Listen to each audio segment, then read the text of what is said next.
bands. Pose with the pose with the pose with the pose pose with the bands. Pose with the pose with the pose pose pose with the bands. Bands. Pose with the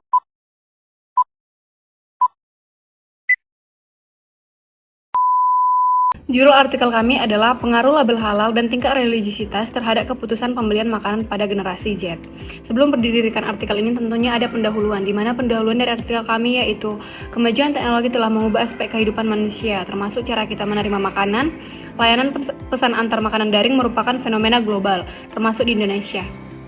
Momentum Works memprediksi bahwa GMV pasar layanan antar makanan daring di Indonesia mencapai 17,1 miliar US dollar pada tahun 2003, menjadikannya yang terbesar di Asia Tenggara. Dikutip dari Gojek pada tahun 2024, keberhasilan ini merupakan konsekuensi dari penggunaan layanan pesan antar makanan di beberapa negara Asia Tenggara, dan Indonesia menyumbang 50% besar dari total GMV. Di Indonesia, masyarakat mempermudah untuk melakukan aktivitas jual beli makanan, diantaranya seperti GoFood, GrabFood, ShopeeFood, ataupun yang lain. GoFood merupakan salah satu fitur yang terdapat di dalam aplikasi Gojek, sedangkan GrabFood merupakan fitur yang terdapat dalam aplikasi Grab. Dan ShopeeFood layanan pesan antar makanan terdapat pada Shopee. Fitur layanan yang tersedia pada GoFood, GrabFood, dan ShopeeFood digunakan untuk mempermudah produsen dan konsumen dalam melakukan transaksi penjualan dan pembelian makanan. Selain itu, GoFood, GrabFood, dan ShopeeFood juga memberikan kemudahan kepada penggunanya untuk menghemat tenaga, waktu, dan praktis untuk membeli makanan maupun minuman. Pada saat akan melakukan pemesanan makanan secara online, tentunya para pengguna harus mempercayai bahwa apa yang mereka pilih dan apa yang mereka beli memberikan dampak terhadap diri sendiri. Jadi pentingnya memberikan kehalalan dari setiap makanan dan minuman yang akan dikonsumsi. Tentu hal ini tidak lepas dari kesadaran halal dalam diri setiap konsumen. Label halal merupakan syarat yang harus dilaksanakan oleh beberapa orang yang beragama Islam, baik itu makanan, obat-obatan, ataupun barang dagangan lainnya. Produk halal bukan sekedar populer di kalangan muslim dan non-muslim, karena makanan halal cukup menyehatkan. Konsumen, khususnya umat muslim, sulit membedakan antara produk yang halal dan layak dikonsumsi sesuai ketentuan Islam dengan produk non-halal, karena layaknya produk yang belum tersertifikasi halal. Religiusitas menjadi salah satu faktor yang dapat mempengaruhi pola konsumsi konsumen dalam mengambil sebuah keputusan untuk membeli sesuatu produk. Religiusitas adalah penghayatan dan keyakinan agama seseorang terhadap adanya yang menciptakan dan kemudian diwujudkan dengan mematuhi segala perintah dan menjauhi larangan dengan rasa ikhlas dari hati dan seluruh jiwa dan raganya. Religiusitas berpengaruh pada keputusan pembelian yang dilakukan oleh konsumen dengan hasil 67% dari 1.000 responden. Penelitian yang dilakukan oleh membuktikan bahwa religiusitas tidak berpengaruh secara signifikan terhadap keputusan pembelian, sedangkan pada penelitian yang dilakukan oleh membuktikan bahwa konsumen dengan pemahaman religiusitas yang tinggi sangat berpengaruh terhadap keputusan pembelian. Adanya religiusitas ini tentunya menjadikan para konsumen untuk lebih meningkatkan kewaspadaan dalam menentukan produk halal yang akan dibeli. Banyak sekali makanan yang dijual secara online sebenarnya tidak halal. Selain itu, banyak badan usaha juga tidak memberikan tanda kehalalan pada kemasan makanannya, terutama jika dijual secara online. Mengingat perlunya perlindungan konsumen dalam pembelian secara online, banyak hak konsumen yang tidak dilindungi dalam pembelian tersebut dibandingkan dengan hak konsumen dalam pembelian langsung. Semua makanan yang dijual di Indonesia wajib mempunyai sertifikat halal menurut Undang-Undang JP. Hal ini berarti bahwa pelaku usaha harus menyadari bahwa menjual barang tidak cocok dengan aturan Islam adalah haram dan bertanggung jawab terhadap produk makanan yang dijual. Namun pada kenyataannya masih terdapat produk makanan yang belum mempunyai sertifikat dan label halal atau mempunyai label halal palsu. Dikutip dari Galuh pada tahun 2019. Penelitian ini diharapkan dapat memberikan kontribusi dalam mengembangkan kebijakan terkait perlindungan konsumen muslim di era digital. Dengan memahami faktor-faktor yang mempengaruhi keputusan pembelian makanan halal melalui platform online, regulator dapat merumuskan kebijakan yang lebih efektif untuk melindungi hak-hak konsumen muslim. Dalam konteks perkembangan penelitian terdahulu, atau state of the art, penelitian ini mengembangkan beberapa aspek yang belum banyak dieksplorasi dalam studi sebelumnya. Penelitian ini juga menggabungkan dua faktor penting dalam keputusan pembelian, yaitu label halal, religiusitas, dan konteks yang spesifik, yaitu online food delivery. Selain itu, penelitian ini juga berupaya untuk mengisi kesenjangan dalam literatur yang terkait dengan perilaku konsumen muslim dalam era digital. Sementara banyak penelitian terdahulu berfokus pada produk fisik yang dijual di toko konvensional. Penelitian ini mengeksplorasi dinamika baru yang muncul dalam konteks e-commerce dan online food delivery. Dengan demikian, penelitian ini diharapkan dapat memberi wawasan baru tentang bagaimana konsumen muslim membuat keputusan pembelian makanan halal dalam lingkungan digital, di mana informasi tentang produk mungkin terbatas dan konsumen tidak dapat memeriksa produk secara langsung sebelum membeli. Hasil penelitian ini dapat menjadi landasan untuk penelitian lebih lanjut tentang perilaku konsumen muslim dalam ekonomi digital, serta memberikan implikasi praktis bagi perilaku bisnis dan membuat kebijakan dalam menghadapi tantangan dan peluang di era e-commerce.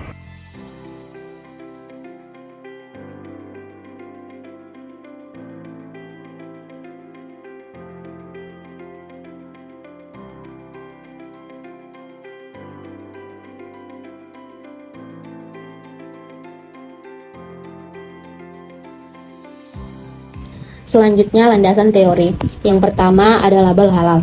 Label merupakan nama, istilah, tanda, lambang atau desain, atau kombinasinya, yang bertujuan untuk mengidentifikasikan barang atau jasa dari salah satu penjual dan membedakan mereka dari para pesaing. Label halal merupakan pemberian tanda halal atau bukti tertulis sebagai jaminan produk halal dengan tulisan halal dalam bahasa Arab.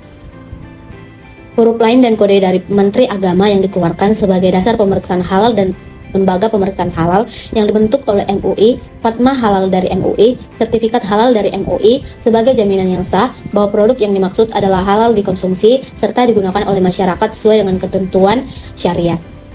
Undang-Undang Republik Indonesia Nomor 33 Tahun 2014 tentang jaminan produk halal dijelaskan bahwa label halal yang dijelaskan dalam Pasal 37 bahwa yang menetapkan label halal nasional ialah Badan Penyelenggaraan Jaminan Halal atau BPJH. Kemudian, kewajiban pelaku usaha mencantumkan label halal pada kemasan produk, bagian tertentu produk, dan tempat tertentu pada produk.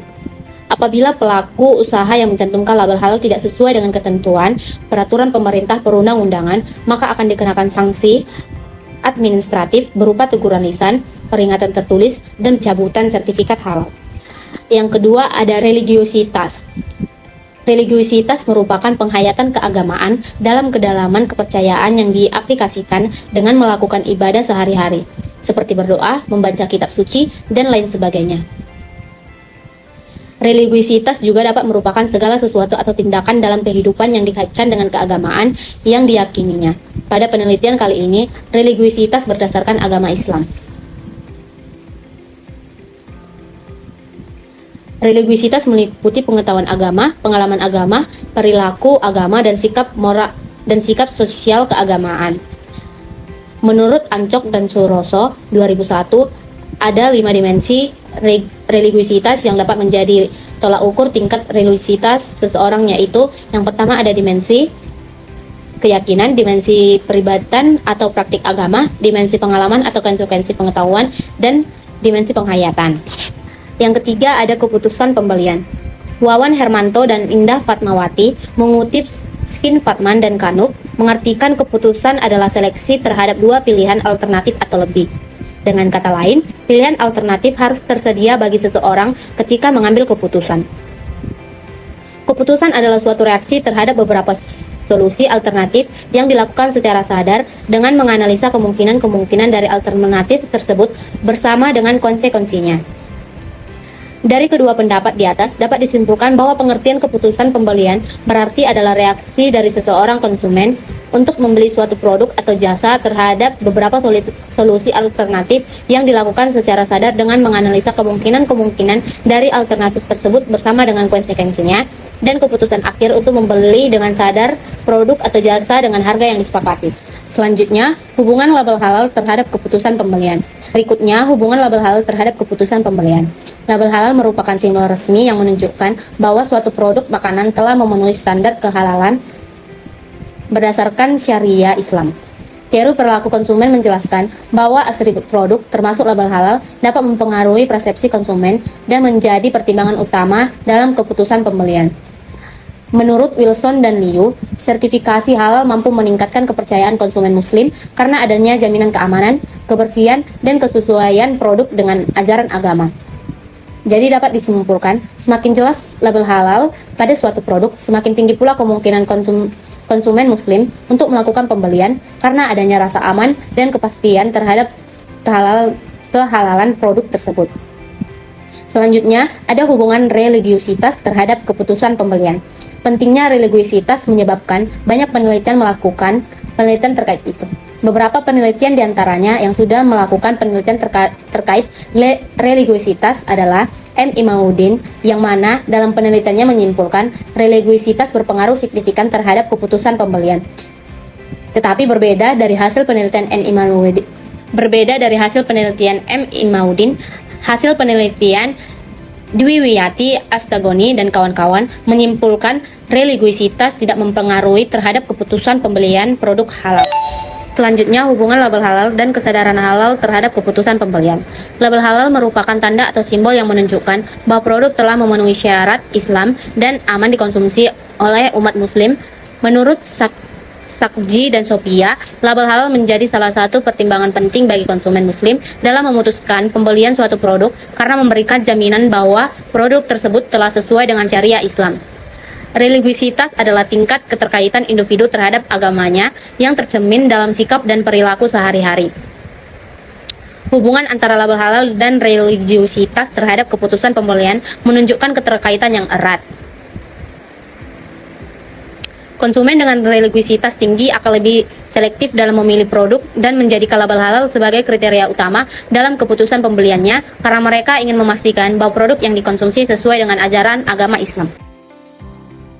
Selanjutnya ada metode penelitian. Yang pertama yaitu jenis penelitian. Penelitian ini menggunakan pendekatan kuantitatif dengan metode survei.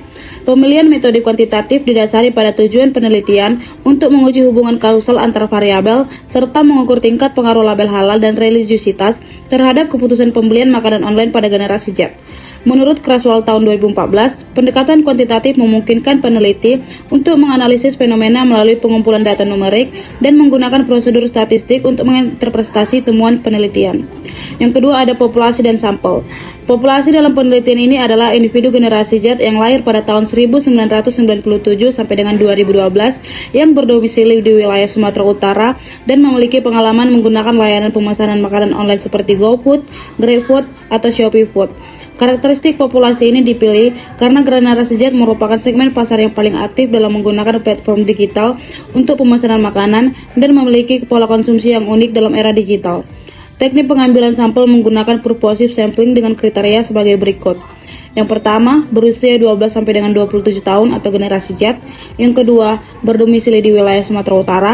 Yang ketiga, pernah menggunakan layanan pemesanan makanan online minimal 3 kali dalam 6 bulan terakhir.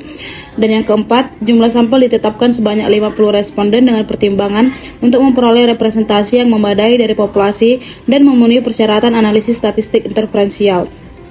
Metode penelitian selanjutnya ada jenis dan sumber data. Data yang digunakan dalam penelitian ini adalah data primer yang diperoleh langsung dari responden melalui instrumen kuesioner terstruktur.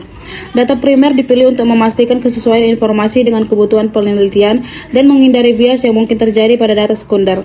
Kuesioner dirancang menggunakan skala Likert 5 poin untuk mengukur persepsi responden terhadap masing-masing variabel penelitian dengan rentang nilai 1 sampai dengan 5. Yang keempat ada teknik pengumpulan data. Pengumpulan data dilakukan melalui 3 tahap utama. Yang pertama, studi literatur kajian pustaka yang dilakukan untuk memperkuat landasan teoritis penelitian dengan menganalisis berbagai sumber akademik, jurnal ilmiah, buku referensi, dan publikasi resmi dari otoritas terkait seperti Kementerian Agama RI, Majelis Ulama Indonesia atau MUI, dan Badan Penyelenggara Jaminan Produk Halal atau BPJPH. Studi literatur juga berfungsi untuk mengidentifikasi gap penelitian dan menyusun kerangka konseptual yang terkokoh terkait perilaku konsumen muslim dalam pembelian makanan online. Yang kedua ada survei kuesioner instrumen, di mana kuesioner disebarkan kepada responden melalui kombinasi metode online dan offline untuk memperluas jangkauan dan meningkatkan tingkat respon. Kuesioner online disebarkan melalui platform Google Form dan media sosial atau WhatsApp, Instagram, Line, dan sebagainya, sedangkan kuesioner offline disebarkan langsung di kampus-kampus dan tempat-tempat berkumpulnya generasi Z di Sumatera Utara. Yang kelima ada teknik analisis data. Analisis data dilakukan dengan bantuan software Statistical Pictet for Social Science atau SPSS melalui serangkaian tahapan sebagai berikut. Yang pertama, analisis deskriptif yang digunakan untuk menggambarkan karakteristik responden dan distribusi jawaban untuk setiap variabel penelitian melalui perhitungan median, modus, dan standar deviasi. Berikutnya ada uji asumsi klasik, yang dimana yang diuji ada tiga pengujian. Yang pertama uji normalitas, uji multikolinearitas, dan uji heteroskodastisitas. Yang terakhir ada uji hipotesis, yaitu yang diuji F atau uji simultan, untuk menguji pengaruh seluruh variabel independen terhadap variabel dependen secara bersamaan. Yang kedua uji T atau uji parsial, untuk menguji pengaruh masing-masing variabel independen terhadap variabel dependen secara individual. 1. Gambaran umum responden. Penelitian kami melibatkan 55 responden yang merupakan masyarakat Gen Z dan berumur 12-27 tahun, dan seluruhnya ini beragama Islam.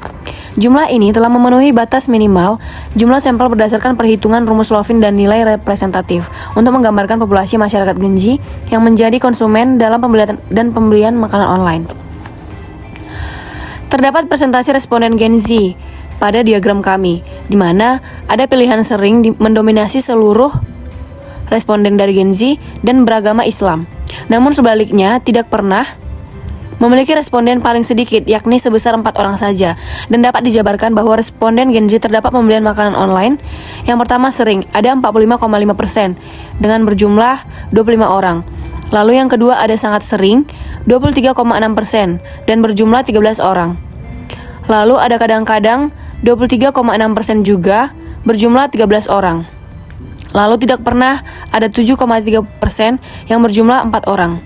Dari data tersebut dapat diketahui bahwa jawaban sering mendominasi responden, diikuti oleh angkatan sangat sering dan kadang-kadang. Hal ini menunjukkan bahwa masyarakat Gen Z memiliki tingkat partisipasi yang tinggi terhadap kegiatan penelitian, serta ketertarikan terhadap pembelian makanan online yang mudah diakses di beberapa aplikasi seperti ShopeeFood ataupun GoFood. Yang kedua ada uji statistik deskriptif. Menurut Santoso, statistik deskriptif digunakan untuk menggambarkan atau menjelaskan data dari nilai-nilai ratamean, standar deviasi, varian maksimum, minimum, dan rentang atau range. Statistik ini hanya menggambarkan data yang ada tanpa bermaksud membuat kesimpulan yang berlaku umum dan generalisasi.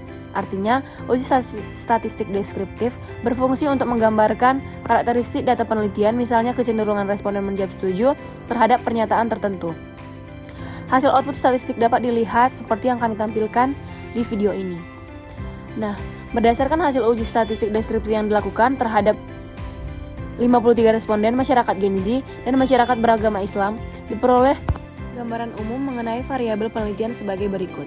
Variabel label halal memiliki nilai rata-rata sebesar 18,1509 dengan standar deviasi 2,74840. Nilai minimumnya 12,00 dan maksimum 23,00.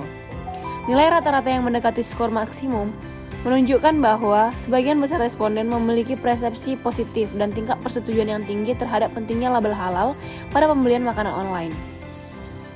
Lalu selanjutnya, variabel religiositas memiliki nilai rata-rata sebesar 18,3208 dengan standar deviasi 2,52506 dan nilai minimum 10,00 dan maksimumnya 24,00. Nilai ini menunjukkan bahwa peserta memiliki tingkat religiositas yang tinggi, yang berarti masyarakat Gen Z memahami pentingnya produk halal sesuai ajaran Islam.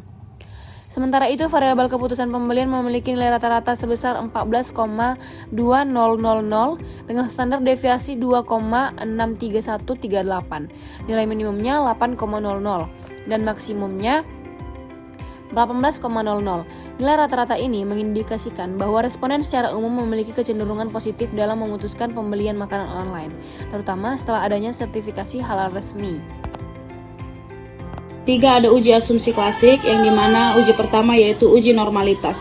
Uji normalitas adalah sebuah uji yang dilakukan dengan tujuan untuk menilai sebaran data pada sebuah kelompok data atau variabel, apakah sebaran data tersebut berdistribusi normal ataukah tidak. Uji normalitas berguna untuk menentukan data yang telah dikumpulkan berdistribusi normal atau diambil dari populasi normal. Metode klasik dalam pengujian normalitas suatu data tidak begitu rumit.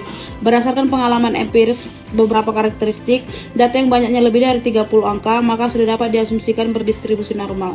Biasa dikatakan sebagai sampel besar. Berikut ada hasil pengujian normalitas yang kelompok kami lakukan. Berdasarkan hasil analisis yang telah dilakukan, diperoleh nilai probability sebesar 0,609 lebih besar dari 0,05. Hal ini menunjukkan bahwa residual data berdistribusi secara normal. sehingga asumsi normalitas terpenuhi. Dengan terpenuhinya asumsi normalitas, maka model regresi yang digunakan dalam penelitian ini layak dan dapat digunakan untuk analisis lebih lanjut. Uji selanjutnya ada uji multikolinearitas. Menurut Ghazali tahun 2018, tujuan uji multikolinearitas adalah untuk menguji apakah model regresi ditemukan adanya kolerasi antar variabel bebas atau independen. Jika variabel independen saling berkolerasi, maka variabel-variabel ini tidak ortogonal. Variabel ortogonal adalah variabel independen yang nilai korelasi antar sesama variabel independen sama dengan 0. Berikut hasil uji multikolinearitas yang kelompok kami lakukan. Hasilnya diperoleh nilai PIV sebesar 1,000 dan 1,000 yang menandakan bahwa data tersebut lulus dalam uji multikolinearitas, di mana syarat kelulusan dalam uji multikolinearitas adalah nilai PIV tidak boleh lebih besar dari 10, sementara hasil uji di atas diperoleh nilai PIV 1,000 yang lebih kecil dari 10, sehingga data tersebut dinyatakan lulus dalam uji multikolinearitas. Berikutnya ada uji heteroskedastisitas. Berdasarkan berbagai literatur akademik, heteroskedastisitas dapat didefinisikan sebagai pelanggaran terhadap asumsi homoskedastisitas dalam model regresi linear klasik. Model regresi yang baik adalah yang homoskedastisitas atau tidak terjadi heteroskedastisitas yang dikemukakan oleh Giuliani tahun 2014. Kondisi heteroskedastisitas mengindikasikan bahwa ketepatan model regresi dalam memprediksi variabel dependen berbeda-beda pada tingkat variabel independen yang berbeda. Berikut adalah hasil uji heteroskedastisitas yang kelompok kami lakukan. Berdasarkan hasil analisis, data didapat nilai probability chi-square sebesar 0, berdasarkan hasil analisis data Berdasarkan hasil analisis data, didapat nilai probability chi-square sebesar 0,1218, lebih besar dari 0,05 dengan memakai metode Glasser. Maka dapat disimpulkan tidak ada gejala heteroskedastisitas. Artinya uji heteroskedastisitas telah terpenuhi. Baiklah, di akhir artikel kami tentunya adanya kesimpulan, di mana kesimpulan dari kelompok kami adalah berdasarkan hasil analisis yang telah kami lakukan, yaitu analisis regresi linear berganda dan pengujian hipotesis yang dilakukan terhadap 55 responden generasi Z Muslim di Indonesia, termasuk di Sumatera Utara, dapat disimpulkan bahwa label halal dan religiositas tidak memiliki pengaruh yang signifikan terhadap keputusan konsumen untuk membeli makanan secara online. Hasil uji parsial menunjukkan bahwa label halal menghasilkan nilai T-hitung sebesar -1,364578 dengan probabilitas sebesar 0,1218 yang lebih besar dari 0,05. Sementara reliabilitas relatifnya rendah.